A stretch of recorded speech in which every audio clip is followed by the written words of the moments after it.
দুই বন্ধুর অটুট বন্ধন আর এক রক্তক্ষয়ী রাজ্যের গল্প খানসার, যেখানে ক্ষমতা আর প্রতিশোধের খেলা চলে প্রজন্মের পর প্রজন্ম। এই ক্ষমতার লড়াইয়ের মাঝে ফিরে আসে একজন বীর, যে একাই হাজার লোককে কেটে ফেলে রাখতে পারে। সে একসময় এই খানসার ছেড়ে চলে গিয়েছিল, কিন্তু শুধুমাত্র বন্ধুকে দেওয়া ওয়াদা রক্ষা করতে আবার ফিরে আসে। তারপর শুরু হয় আসল যুদ্ধ। আজকে এমন একটি মুভি নিয়ে কথা বলছি যার কাহিনী পুরো উত্তেজনায় ভরা, তাই ভিডিওটি শেষ পর্যন্ত দেখুন। আর আপনি আমার ভিডিও প্রথম দেখে থাকলে চ্যানেলটি সাবস্ক্রাইব করে আমাকে এগিয়ে যেতে সাপোর্ট করুন। নতুন হিসেবে আপনার সাবস্ক্রাইব আমাকে অনুপ্রেরণা দিবে। সিনেমার শুরুতেই 1985 সালের সময় দেখি, যেখানে দেখা যায় দেবা তার বন্ধু ফারদাকে তার সৎ ভাইয়ের কাছে টেনে নিয়ে যাচ্ছে। তার সৎ ভাই রুদ্রা ফারদার নাকের রিং ছিনিয়ে নিয়েছে, যা তার সম্মানের মতো। দেবা সেটি ফিরিয়ে আনতে যাচ্ছিল। দেবা রুদ্রার কাছে নাকের রিং চাইলে রুদ্রা দেবাকে শর্ত দেয়, এই পালোয়ানকে হারাতে পারলে তাহলেই রিং নিতে পারবে। দেবা ছোটখাটো একজন মানুষ, আর পালোয়ান একেবারে বিশাল আকৃতির। তবুও সে বিন্দুমাত্র ভয় না পেয়ে লড়াই করতে এগিয়ে যায়। দেবা বুদ্ধি করে কারেন্টের তারটা আগে থেকে কেটে রাখে। এরপর দেবা গিয়ে পালোয়ানকে খেপিয়ে তোলে। তখন পালোয়ান দেবাকে ছোঁয়ার সঙ্গে সঙ্গে দেবা ইলেকট্রিক তার ধরে ফেলে। এতে সে শক খায় এবং পালোয়ানও এমনভাবে শক খায় দুজন ছিটকে পড়ে। পালোয়ান মাটিতে লুটিয়ে পড়ে। এতে দেবা জিতে যায়, কিন্তু দেবা যেন মৃত্যুর মুখ থেকে ফিরে আসে। এরপর আধমরা অবস্থায় দেবা রুদ্রার কাছে ভারদার নাকের রিং চায়। তার সাহস আর ভয়হীনতা দেখে রুদ্রার সঙ্গে সঙ্গে নাকের রিং ফিরিয়ে দেয়। তখন দেবা বলে, ভারদার নাকের রিং যদি আর কেউ হাত লাগায় তাহলে পরের বার আমার হাতে কারেন্টের তার নয়, পুরো খাম্বা থাকবে। এমনই ছিল দেবা ও ভারদার বন্ধুত্ব। কেউ যদি ভারদাকে কিছু বলতো বা তাকে কোনোভাবে বিরক্ত করতো, তবে দেবা এক মুহূর্ত না ভেবেই তার জন্য লড়াই নেমে পড়তো।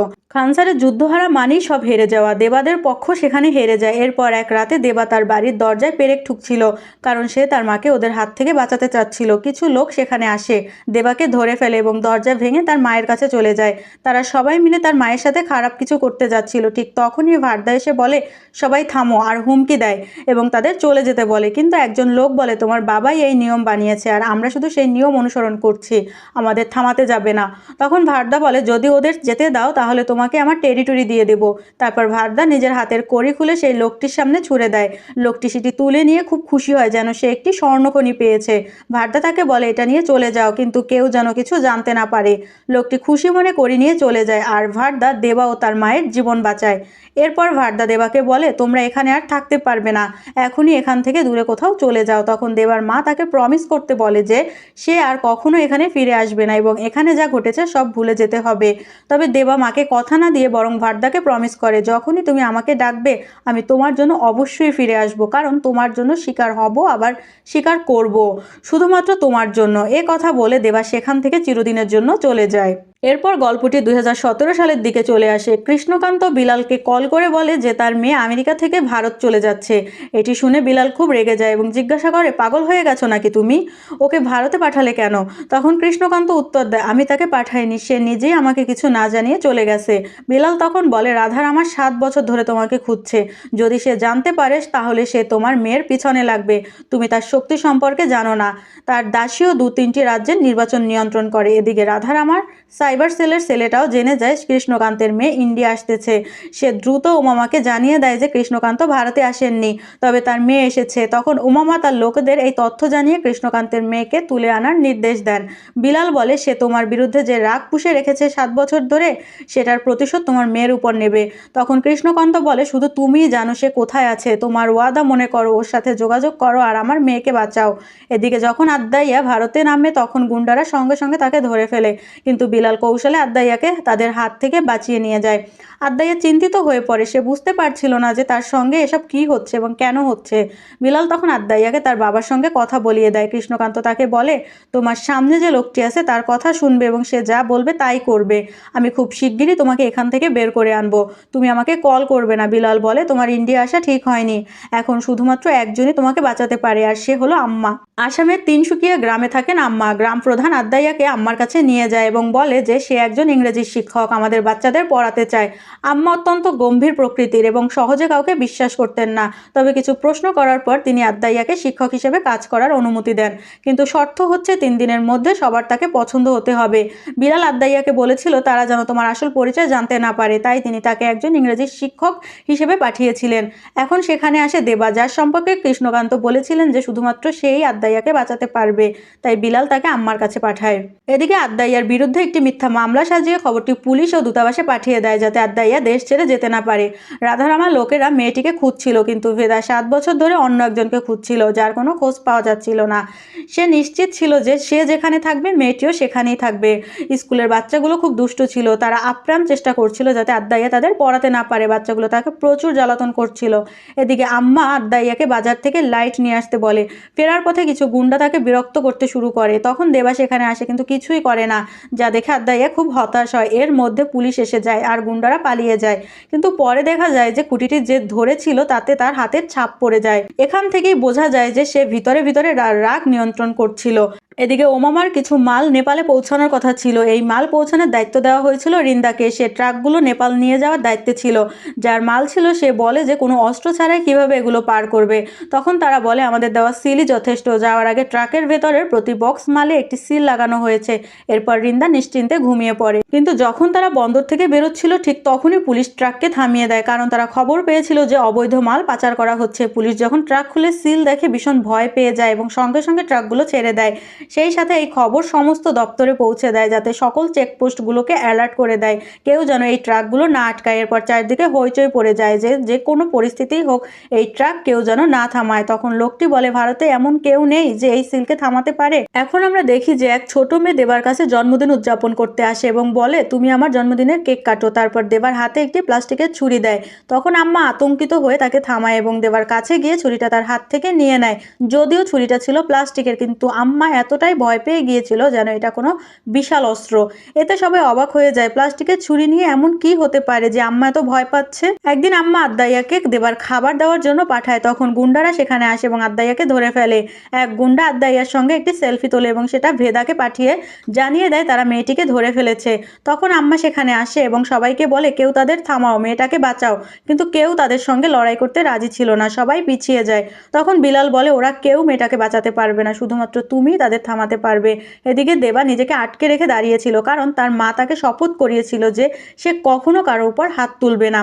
কিন্তু আজ তার মা যখন দেখলো চোখের সামনে থেকে একটা মেয়েকে তুলে নিয়ে যাচ্ছে আর সবাই অসহায়ের মতো দাঁড়িয়ে দেখছে, তখন সেই শপথ ফিরিয়ে নেয়। এবার শুরু হয় দেবার ধ্বংসাত্মক মারপিট। সে একাই সবাইকে ধবল দোলাই করতে শুরু করে। কেউ তার সামনে টিকতেই পারছিল না। একে একে সবাইকে মেরে উড়িয়ে দিতে থাকে। দেবা তার শক্তি প্রদর্শন করে মাত্র 5 মিনিটে সেখানে 50 থেকে 60 জন গুন্ডাকে তুলোধুনো করে ফেলে। অন্যদিকে ভেদা ছবিতে থাকা সেই মানুষটিকে দেখে যাকে সে এতদিন ধরে খুঁজছিল। ওই মানুষটি ছিল দেবা। তাকে দেখেই ভেদা কাঁপতে শুরু করে এবং বুঝতে পারে যে এখন পর্যন্ত তার সব লোক মারা গেছে। এরপর বিলাল আম্মাকে বলে এটা আমার ভুল ছিল, আমি ভেবেছিলাম এই মেয়েটিকে তোমার কাছে নিরাপদে থাকবে। আম্মা রেগে গিয়ে বলে এই মেয়েটার বিষয়ে আমার কোনো মাথা ব্যথা নেই। গত 7 বছর ধরে আমরা এক গ্রাম থেকে অন্য গ্রামে পালিয়ে বেড়াচ্ছি, আর এখন আমাদের এখান থেকেও পালাতে হবে। আম্মা ম্যাপ দেখছিল পরে কোথায় গিয়ে থাকবে তারা, কারণ তাদের এখানে থাকাও এখন নিরাপদ নয়। আদ্দাইয়া তার মায়ের শেষকৃত্যের ঘটি দেখিয়ে বলে আমার মা সবসময় ভারতে আসতে চাইতেন, কিন্তু আমার বাবা কখনো তাকে আসতে দেননি। তার শেষ ইচ্ছে ছিল যে তার শেষকৃত্য ভারতে বিসর্জন দেওয়া হোক, তাই আমি এখানে এসেছি। সে দেবাকে বলে তুমি দয়া করে আমার জন্য এই কাজটি করে দিও। আম্মা বিলালকে বলে আদ্দাইয়াকে এখান থেকে নিয়ে যেতে এবং নিজেও দেবার সঙ্গে কোথাও পালানোর সিদ্ধান্ত নেয়। তখন সবকিছু গুছিয়ে তারা সেখান থেকে অজানার উদ্দেশ্যে রওনা দেয়। এর মধ্যে আম্মা দেখে কিছু গুন্ডা বিলাল আর আদ্দাইয়াকে আবার নিয়ে যাচ্ছে। রিন্দা তার হাতে সিল মেরে দেয় যাতে কেউ তাকে উদ্ধার করতে না পারে, কিন্তু এভাবে একটা মেয়েকে চোখের সামনে থেকে তুলে নিয়ে যাবে আর তারা এভাবে ছেড়ে যেতে পারে না। তাই সে দেবাকে অনুমতি দিয়ে তাকে বাঁচানোর জন্য পাঠায়। এরপর দেবা একটা জায়গায় তার সব অস্ত্রশস্ত্র নিয়ে যায়। সেখানে গিয়ে দেবা পাহাড় থেকে ক্ষেপণাস্ত্র ও গুলি চালিয়ে ট্রাকগুলো আটকে দেয় এবং তাদের উপর আবার ভয়ঙ্কর আক্রমণ করে। এরপর সে তাদের সবাইকে মারতে শুরু করে। চারদিকে হইচই পড়ে যায় যে এই ব্যক্তি কে, যে একাই সবাইকে শেষ করে দিচ্ছে। অন্যদিকে কৃষ্ণকান্ত আমেরিকা থেকে এসে রাধারামার কাছে পৌঁছে যায় আর বলে আমাকে মেরে ফেলো, কিন্তু আমার মেয়েকে ছেড়ে দাও। ভেদা এসে ওমামাকে জানায় যে ট্রাক থামিয়ে দেওয়া হয়েছে। ওমামা জানতো না আদ্দাইয়া কার সঙ্গে ছিল। তখন কৃষ্ণকান্ত বলে তুমি যদি জানো এতদিন আমার মেয়ে কার কাছে আছে তাহলে তুমি নিজেই ওকে ছেড়ে দিবে। যে ট্রাক থামিয়েছে সে অন্য কেউ না, তার নাম দেবা। এই নাম শুনেই ওমামা কাঁপতে শুরু করে। তখন রিন্দা তাকে স্নাইপার দিয়ে টার্গেট করে হত্যা করতে যাচ্ছিল, কিন্তু দেবার ট্যাটু দেখেই তার হাত থেকে বন্দুক পড়ে যায় এবং সেও কাঁপতে থাকে। এদিকে রাধারামা বলে আমি জানি কেউ তার কিছু করতে পারবে না। ওকারিমা যদি আমি আগে তোমাকে বলতাম তাহলে তুমিও আমাকে থামাতে, তাই আমি এটা তোমার কাছ থেকে লুকিয়ে রেখেছি। তখন সে কৃষ্ণকান্তকে বলে আমি তাকে তোমার মেয়ের কারণে পেয়েছি, এখন যেহেতু আমি তাকে পেয়েছি আমি তাকে হত্যা করব, কিন্তু আমি জানি কেউ তার কিছু করতে পারবে না, তাই আমি আমি এই পরিকল্পনা করেছি। এই কারণেই মেয়েটাকে সিল মেরে গাড়িতে বসানো হয়েছে, যাতে দেবা তাকে থামাতে পারে, কারণ এই সিলকে যে থামাবে সে মরবে। এই সময় বাবা এসে ভার্দাকে জানায় সিল থামিয়ে দেওয়া হয়েছে, আর সেটাও এই প্রথমবার। ভার্দা বলে, আমি জানি কে এটা থামিয়েছে, দেবাই একমাত্র ব্যক্তি যে এটা করতে পারে। দেবাই এই নিয়ম তৈরি করেছে যে এই সিল থামাবে তাকে মরতে হবে। তখন রাধারামা বলে, আমি দেবা ও ভার্দাকে একে অপরের বিরুদ্ধে দাঁড় করিয়েছি, তাই এখন যুদ্ধ হবে এবং শুধুমাত্র একজন বেঁচে থাকবে, অর্থাৎ এই প্ল্যান দেবাকে মারার জন্য করা হয়েছে। এদিকে নায়কও দেবাকে দেখে কাঁপতে থাকে। তখন বিদেশি লোকটা বলে, তুমি বলেছিলে যে কেউ এই সিল থামাতে পারবে না। তখন নায়ক বলে, এই সেই ব্যক্তি যে এই সিল তৈরি করেছে। এরপর আদ্দাইয়া কিচ্ছু বুঝতে পারছিল না এসব কি হচ্ছে, কেন হচ্ছে। তখন বিলালের কাছে জানতে চায় এর পিছনের ঘটনা। এরপর বিলাল আদ্দাইয়াকে বলতে শুরু করে আর কাহিনী ফ্ল্যাশব্যাকে চলে যায়। বিলাল বলে, খানসার অনেকের গল্প বদলে দিয়েছে, কিন্তু খানসারের গল্প বদলে দিয়েছিল যখন দুই ঘনিষ্ঠ বন্ধু একে অপরের চরম শত্রু হয়ে গেল, অর্থাৎ ভার্দা ও দেবা এখন বন্ধু নয়, শত্রু। এরপর বিলাল আদ্দাইয়াকে নিয়ে চলে যায় এবং পুরো গল্পটি বলে যে এই লোকগুলো আসলে কারা এবং এখানে কি চলছে। সে বলে এই গল্প হাজার হাজার বছরের পুরানো। মাহমুদ গজনী থেকে চেঙ্গিস খান পর্যন্ত তাদের থেকেও ভয়ঙ্কর ডাকাত ছিল। তারা শুধু বসতি লুট করতো না, পুরো গ্রামকে কবরস্থান বানিয়ে ফেলতো এবং সমস্ত লুটের মাল খানসারে নিয়ে যেত। খানসার ছিল এক জঙ্গল যা সমুদ্র পাহাড়ের মাঝে অবস্থিত। সেখানে তিনটি প্রধান গোত্র ছিল, মান্নার গোত্র, শরিয়াঙ্গা গোত্র এবং ঘানিয়া গোত্র।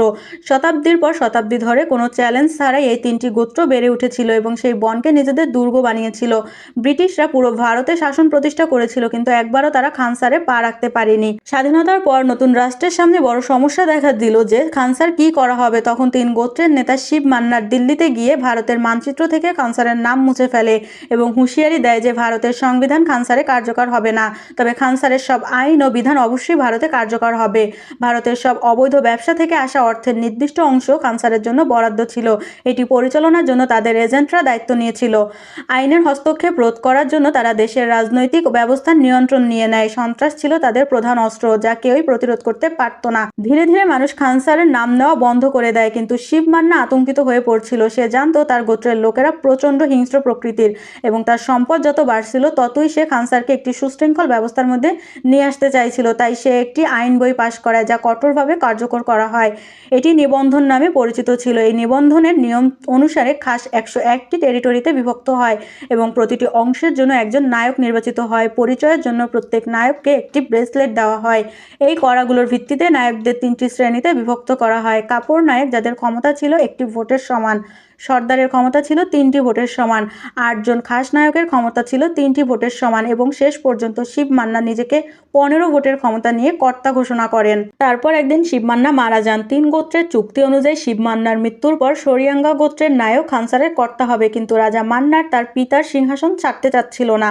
রাজা মান্নার শরিয়াঙ্গা গোত্রের সবাইকে মেরে তাদের নিশ্চিহ্ন করার আদেশ দেয়। তখন এক ব্যক্তি জিজ্ঞাসা করে, আমরা কি তাদের সাথে লড়াই করে পারবো? তখন রাজা মান্নার বলে, রাতের অন্ধকারে তারা যখন ঘুমিয়ে থাকবে তখন সবাইকে হত্যা করো, একজনকেও ছেড়ো না, না হলে তাদের প্রতিশোধ ভয়ানক হবে। তারপর রাজা মান্নারের গুন্ডারা নৃশংসভাবে শরিয়াঙ্গা গোত্রের সমস্ত লোককে হত্যা করে এবং সকল বাচ্চাদেরকেও মেরে ফেলে। এই গণহত্যার পর সবাই রাজা মান্নারের সামনে মাথা নত করে। এরপর চারপাশে বড় বড় প্রাচীর তৈরি করে।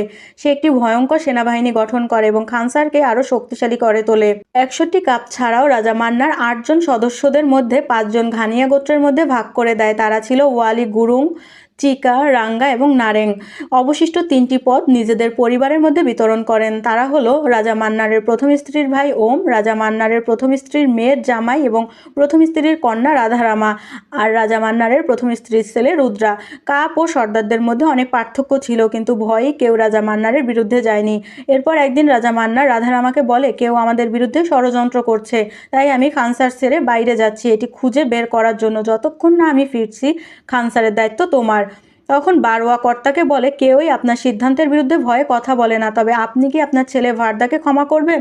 ছোটবেলায় তার ব্রেসলেট অন্যকে দিয়েছিল বলে ভার্দার উপর রাজা মান্নার রাগ করেছিল। তখন বারোয়া বলে, সেও আপনার রক্তের সন্তান।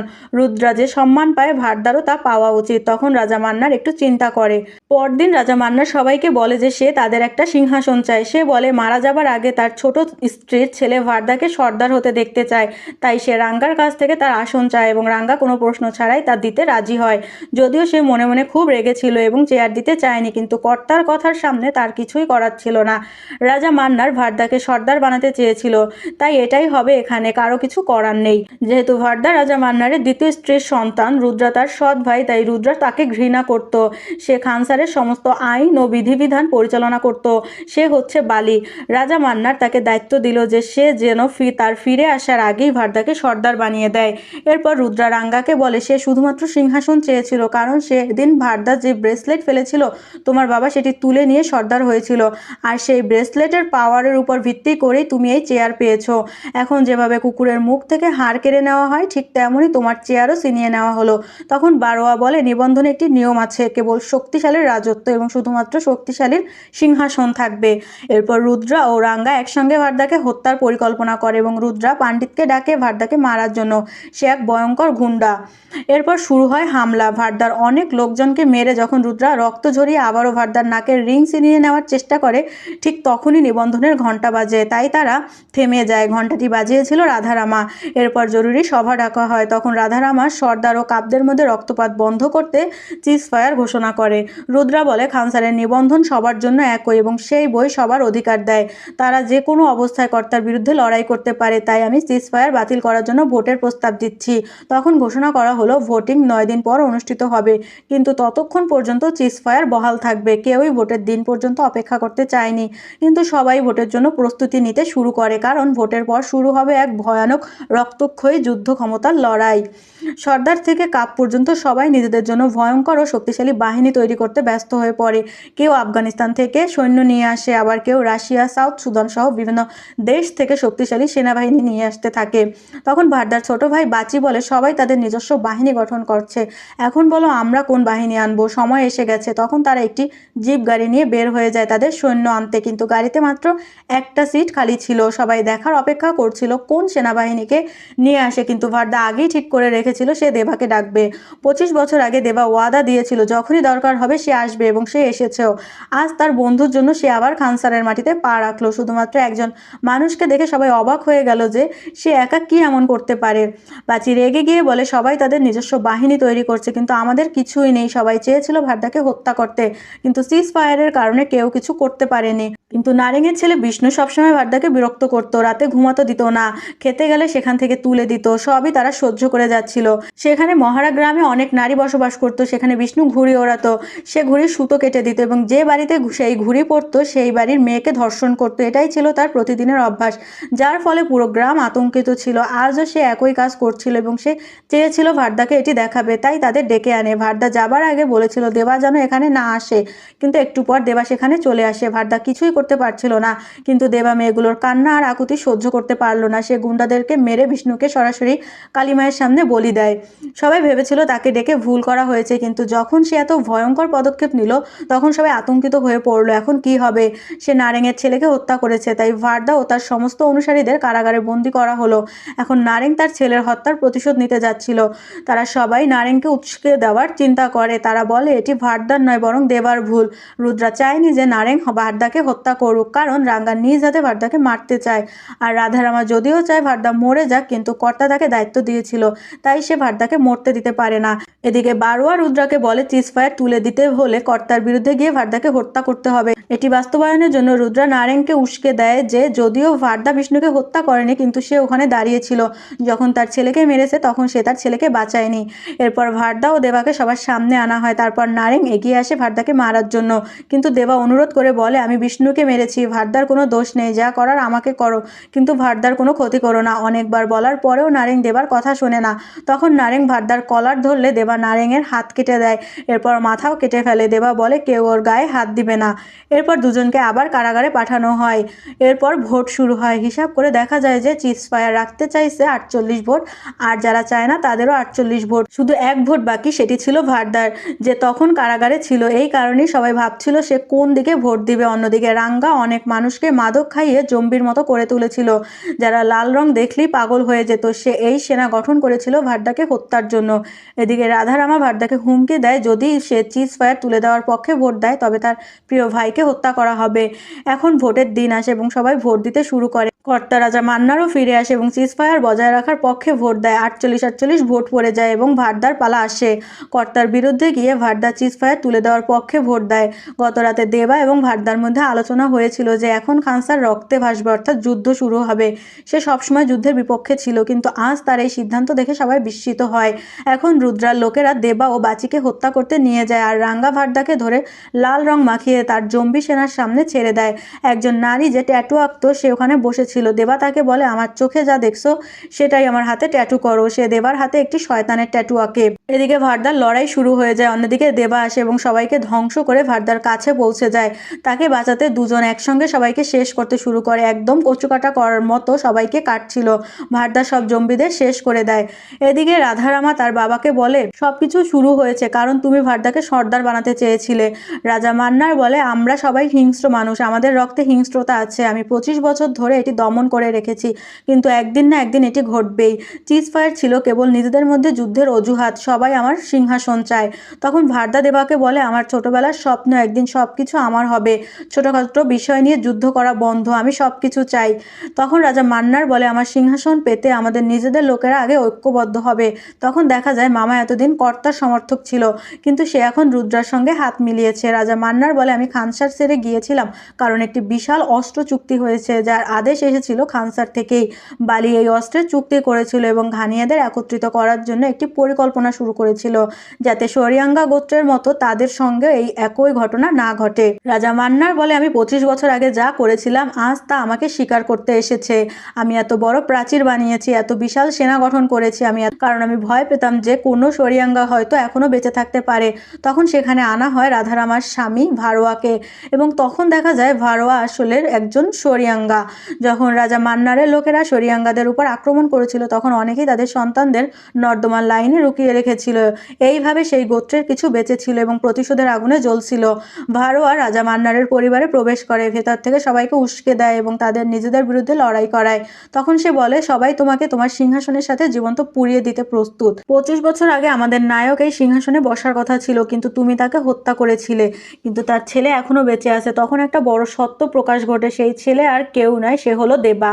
সেদিন তোমার ছেলে ভার্দা তাকে বাঁচিয়েছিল। তুমি এর মধ্যে দেখেছো সে খানসারে আসার পর থেকে কি কি করেছে। তখন দেখা যায় দেবা একটি নির্দিষ্ট রীতি অনুসরণ করে তলোয়ার ধরে আছে, যেভাবে একসময় শরিয়াঙ্গারা ধরতো। এর মানে সে নিজেও জানে যে সে কে। তখন রাধারামা পুরো সেনাবাহিনীকে উচ্চ সতর্কতায় থাকার নির্দেশ দেয়। এদিকে পুরো খানসার সিংহাসনের জন্য যুদ্ধ করতে প্রস্তুত। অন্যদিকে হাজারো বীর সিংহাসন জ্বালিয়ে দিতে প্রস্তুত। কিন্তু দেবা ওয়াদা দিয়েছিল যে সে ভার্দার জন্য সিংহাসন দখল করবে, কিন্তু প্রকৃতপক্ষে সেই সিংহাসনে বসার অধিকার দেবারই। এখন দেবা কি করবে? সে কি নিজেই খানসারে করতে হবে, নাকি বন্ধুত্ব বজায় রেখে ওয়াদা রক্ষা করে ছোটবেলার বন্ধু ভার্দার হাতে সিংহাসন ছেড়ে দিবে, নাকি সে তার গোত্রের লোকেদের সঙ্গে হওয়া অন্যায়ের প্রতিশোধ নিবে? এইসব প্রশ্নের উত্তর পেতে অপেক্ষা করতে হবে পরবর্তী পার্টের জন্য। এখানে এই সিনেমার সমাপ্তি ঘটে, কিন্তু পরবর্তী পার্টের জন্য অপেক্ষায় রেখে দেয়। এক কথায় বললে, যদি অ্যাকশন আর স্টাইলিশ সিনেমা পছন্দ করেন তাহলে সালার আপনার জন্য, কিন্তু যদি গল্পের গভীরতা খোঁজেন তাহলে একটু ধৈর্য ধরতে হবে। প্রথমার্ধটা একটু ধীর গতি লেগেছে, কারণ পুরো সময়টাই মূল চরিত্র আর তাদের ব্যাক স্টোরি বুঝিয়ে দেওয়া হয়েছে, কিন্তু দ্বিতীয়ার্ধ জমে উঠেছে। দেবাকে স্বাভাবিকের চেয়ে অতিরিক্ত শক্তিশালী দেখানো হয়েছে, যা প্রথমে অবাস্তব লাগলেও পরে বোঝা যায় যে শরিয়াঙ্গা গোত্রের লোকজন সাধারণের চেয়ে শক্তিশালী। দ্বিতীয় পার্টি আসল ধামাকা হবে, যেখানে দেবা আর ভার্দার লড়াই চূড়ান্ত মোড় নেবে। আজ এই পর্যন্ত। ভিডিওটি কেমন লাগলো অবশ্যই কমেন্ট করে জানাবেন, আর ভালো লাগলে লাইক করে দিবেন। পরবর্তী ভিডিও পেতে সাবস্ক্রাইব করে রাখুন। Good bye.